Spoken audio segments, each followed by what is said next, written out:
You can also like and comment on our pages on Facebook, Twitter, and Instagram at Al-IyamoyeTv and it is essential to be up to date on happenings around you, and to make that easy for you, ladies and gentlemen, we present Fresh Light, where we bring fresh newspaper headlines to the limelight. Mondays to Saturdays, 8:30 a.m. to 9 a.m. on Al-IyamoyeTv and radio.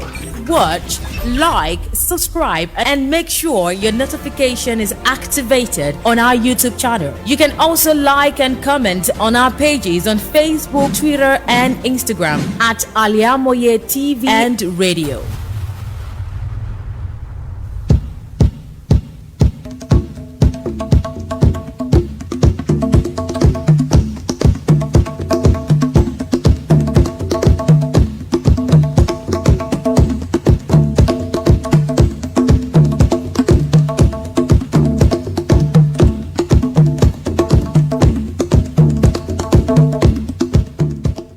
It is the 8th day of the month of June 2023, and I say it is a fresh morning from this side, Al-IyamoyeTv and radio. I definitely know you must have enjoyed your night.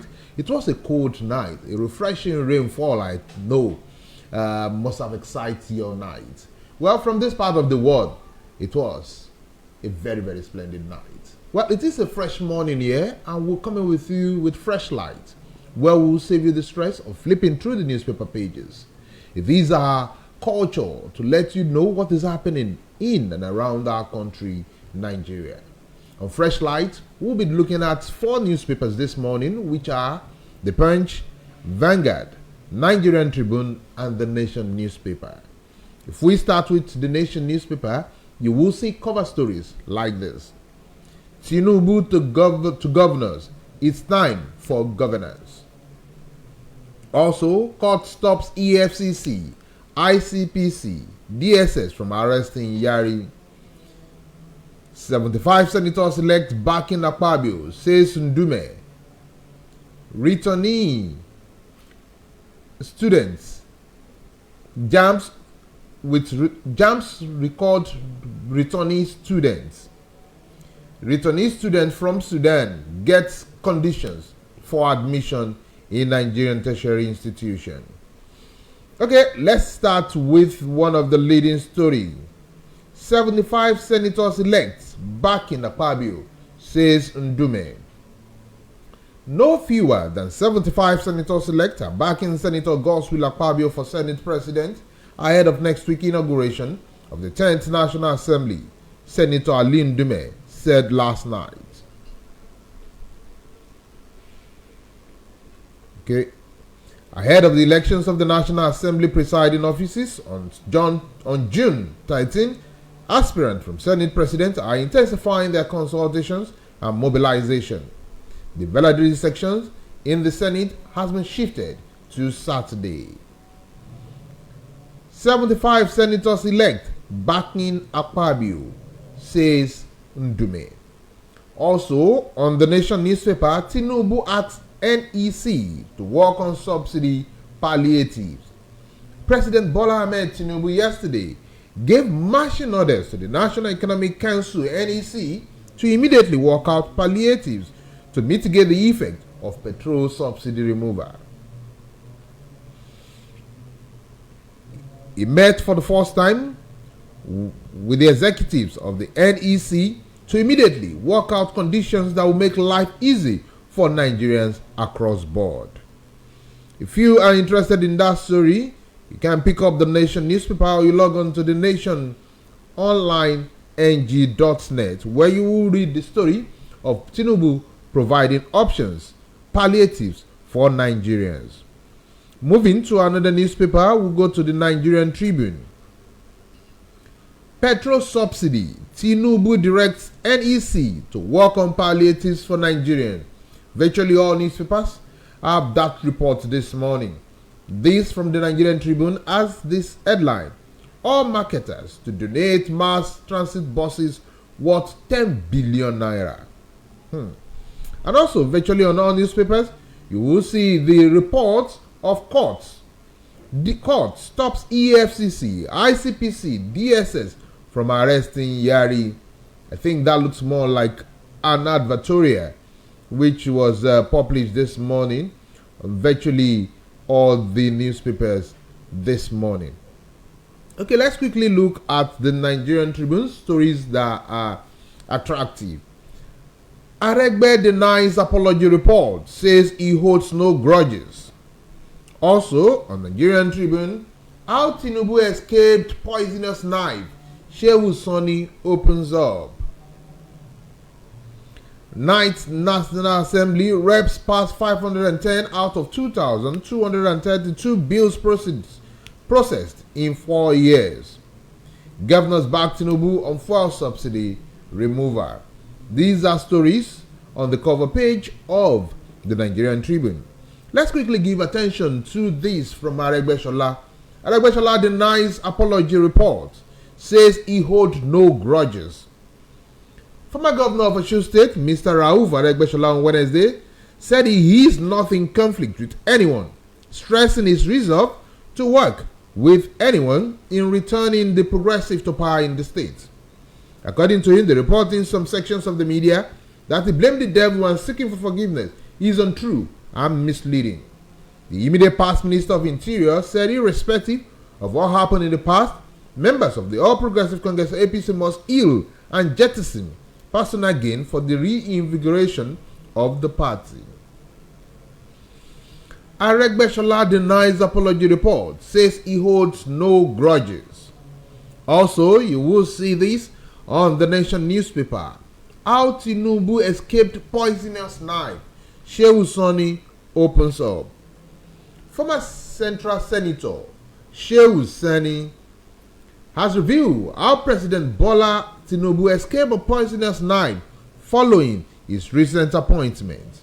Sani, who took to his Twitter handle on Wednesday, claimed Tinubu dodged a poisonous knife through his appointment of the Secretary of the State Government, SGF, and Chief of Staff, COS.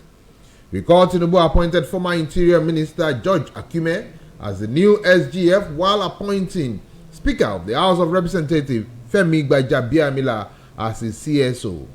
However, Sani said Tinubu would have caused discord between him and Vice President Kazim Shettima if he had appointed who he described as Mr. Oversabi, leaving his followers in suspense. How Tinubu escaped poisonous knife, Shehu Sani opens up. I think Shehu Sani is passing a message. Okay, lastly, on Nigerian Tribune, you will see this story. Sudan crisis. JAMB rolls out modality for absorption of returning students. The Joint Admission and Matriculation Board, JAMB, has rolled out modalities for the absorption of returning students from war-torn countries into Nigerian universities. Head Public Affairs of JAMB, Dr. Fabian Benjamin, in a statement on Wednesday night, said the modalities were follow-ups to the high-level meeting between the Federal Ministry of Education, FME, Federal Ministry of Health, JAMB, Nigerian Diaspora Commission, NIDCOM, National University Commission, NUC, and other critical stakeholders on the integrations of returning Nigerian students from war-torn countries into the nation's tertiary education system. Sudan crisis. JAMB rolls out modalities for absorption of returning students. Okay, going to another newspapers. Let's look at what we have on the Vanguard newspaper. Okay, on cover page of Vanguard newspaper, you will see unpaid gratuities, pensions, wages shock states. Tinubu directs NEC to work on palliatives. Youth despondents, we must act now, by Gbajabiamila. 5 INEC ad hoc staff to testify against Tinubu APC.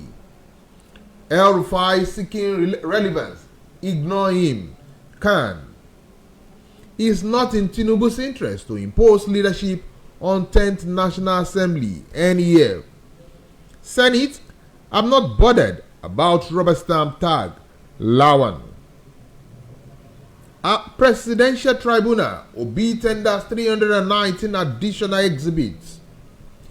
After meeting Tinubu, oil marketers declare support for fuel subsidy removal. And lastly, on sport page of Vanguard newspaper, Messi shuns Barcelona, Saudi Arabia joins Beckham's Inter Miami. These are among the cover stories on Vanguard newspaper this morning. Let's quickly give attention to these stories, one after the other. Let's start with the unpaid gratuities. Pension, salary shocks salary. Salary shocks states, I beg your pardon. It has this rider, 34 states, all backlog of gratuities. 127 burdened by unpaid pension. 113 whole salaries. We are doing our best to clear state governments. Okay, I think it was a printing error from Vanguard. It's supposed to be 27 burdened by unpaid, 13 whole salaries, because I was wondering, do we have 127 states?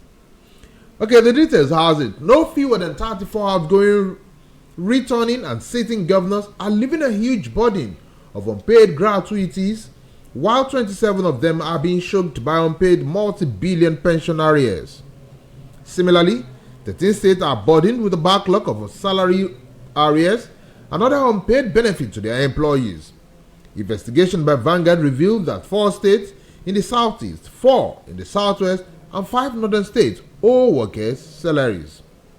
On pension, 5 states in the southwest, 5 in the southeast, 15 in the north, and 2 in the south-south owe their retirees a backlog of accumulated pensions. To read details of that story, pick up a copy of Vanguard newspaper. It has this headline: unpaid gratuities, pensions, salaries shock states. Breaking: Senator Okonkwo is dead. This sad story is on Vanguard newspaper published this morning. A former senator who represented Anambra Central Senatorial District in the National Assembly, Senator Hani Okonkwo, is dead. He reportedly died in the U.S. after a long battle with a terminal illness. A family member who spoke to Vanguard via the telephone on conditions of anonymity confirmed the news of his demise. Well, they say our condolences to the family of Senator Hani Okonkwo. Okay, subsidy remover. Tinubu directs NEC to work on palliatives. It has this rider as governors back Tinubu on policies. Major marketers supports president's initiative with 100 buses. President Bola Tinubu has directed the National Economic Council, NEC, led by Vice President Kassim Shettima, to begin the process of working on interventions to ameliorate the impact of subsidy removal on the people. The president's directive came on a day governors of the 36 states of the Federation threw their weight behind the removal of petrol subsidy. This is even as major oil marketers yesterday donated 100 mass transit buses worth 10 billion naira to the federal government to cushion the effect of subsidy removal. The governor of Ogun State, Dapo Abiodun, stated this after leading some major oil marketers on a courtesy call on President Tinubu at the presidential villa, Abuja, yesterday. Okay, let's take one more story on Vanguard newspaper before going for a commercial break. Presidential poll dispute. 5 INEC ad hoc staff to testify against Tinubu APC. 5 ad hoc staff of the Independent National Electoral Commission INEC have been okayed to testify as special witnesses in the petition that the former Vice President and candidate of People's Democratic Party PDP, Alhaji Atiku Abubakar, filed to challenge the outcome of the 2023 presidential election. The INEC ad hoc staff who participated in the conduct of the disputed presidential elections result were subpoenaed to appear before the Presidential Election Petition Court, PEPC. Details of that is available on Vanguard newspaper. Presidential poll dispute. 5 INEC and ad hoc staff to testify against Tinubu. We'll go for a commercial break. When we'll come back, Freshlight continues.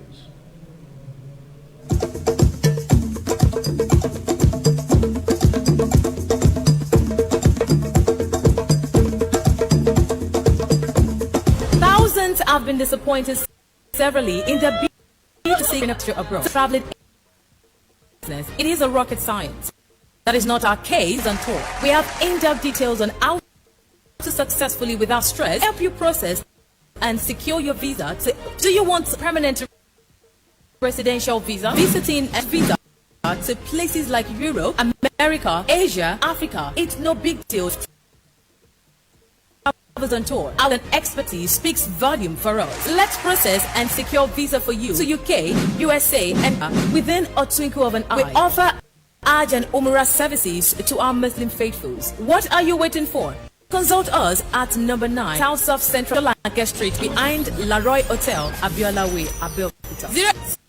0733 09 806 4016 money. Pay for peace of mind. Talk to Tausaf Travels and Tour.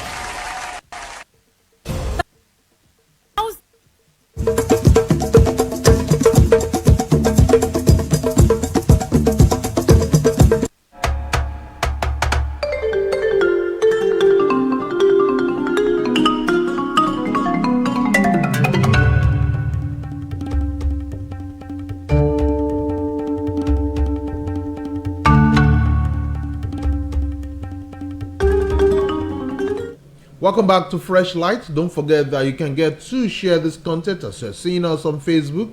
You can get to share this content with your loved ones. Also, you can get to subscribe to our channel on YouTube. Just search for Al-IyamoyeTv.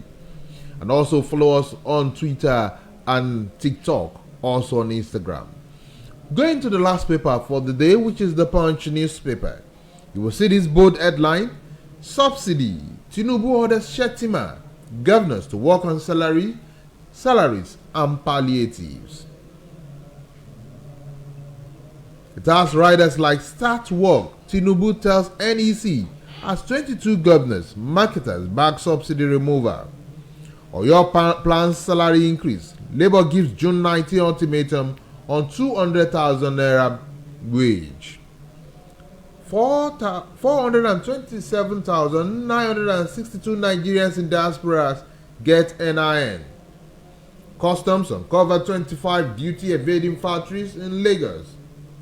NNPCL to cut fuel imports from August.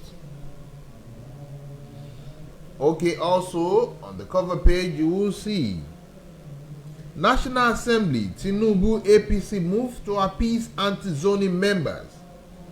Poor debt reason poor debt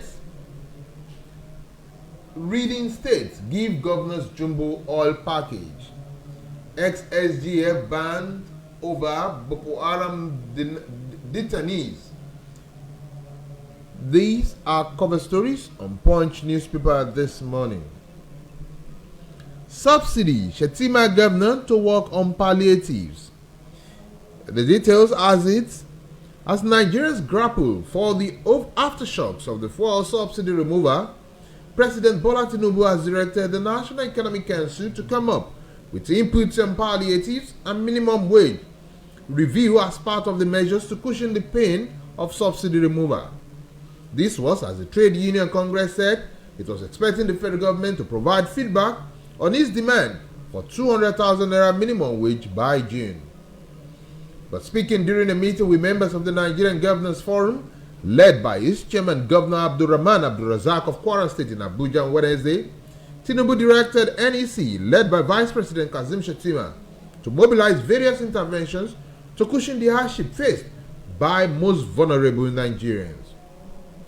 Besides the Vice President, the NEC comprises 36 state governors, the Governor of the Central Bank of Nigeria, and other co-opted government officials.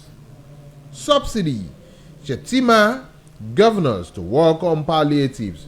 The Punch is reporting that 10 poorest states owe over 1 trillion naira. Provide governors jumbo package.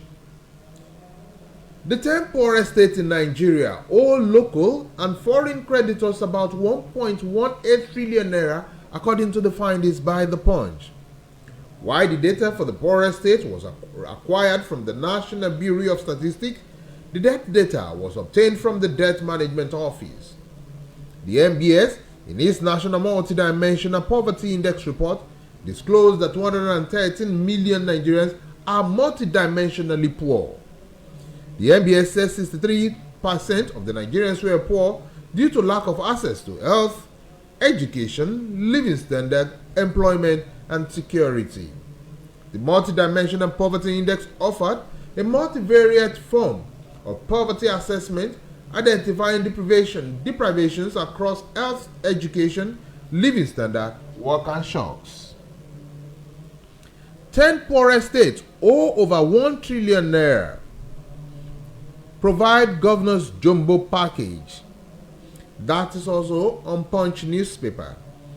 NNPCL to cut fuel imports from August.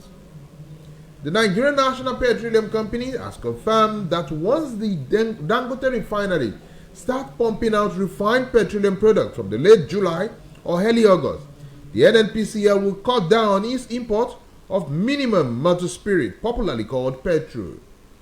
NPCL is currently the sole importer of petrol into Nigeria, a tax which had shouldered for several years. Other marketers stopped importing petrol due to their inability to access the United States dollars at the official rate. NNPCL also owned 20% stake in the Dangote refinery. The 650,000 naira barrel per day crude processing refinery was inaugurated on May 22, 2023 by former President Muhammadu Buhari, who described the facility as a game changer. NNPCL to cut fuel imports from August. That is available on Punch newspaper. Going to the metro page of Punch newspaper, Ogun police parade 40 suspected cultists. Orders. No fewer than 40 suspects were on Wednesday paraded by Ogun State Police Command for various crimes such as cultism, murder, and armed robbery.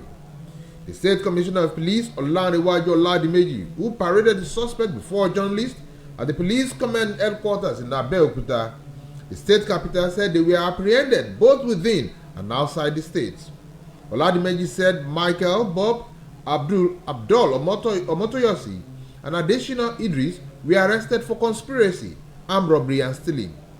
He said the suspects were arrested in Mushin, Lagos State, while a stolen Toyota car was recovered during the operations. Ogun police parade 40 suspected cultists. Orders. Okay, let's go to the sports page of Punch newspaper before we call it a wrap on Freshlight. Messi takes decisions on future to join bottom place US club. Lionel Messi said on Wednesday he would sign for Major League Soccer side Inter Miami, choosing the United States as his next destination over a Barcelona reunion or blockbuster deal to play in the Saudi Arabia. Inter Miami, co-owned by the former England international David Beckham and founded in 2018, sacked coach Phil Neville last week with the team bottom of the Eastern Conference. The Argentine forward 35 has spent the last 2 seasons at Paris Saint-Germain, playing his final game for the club on Saturday. After moving from Barcelona in 2021, where he spent the majority of his career. Messi takes decisions on future to join bottom-placed US club. The sport column of Punch newspaper is reporting that. And on that note, we draw the curtains to Freshlight this morning. Thank you for watching. Thank you for listening. Do join us again tomorrow the same time from 9 o'clock, where we'll be bringing to you fresh headlines from our newspaper. I remain OLUWAFISAYOMI AJIBOLA. Good morning.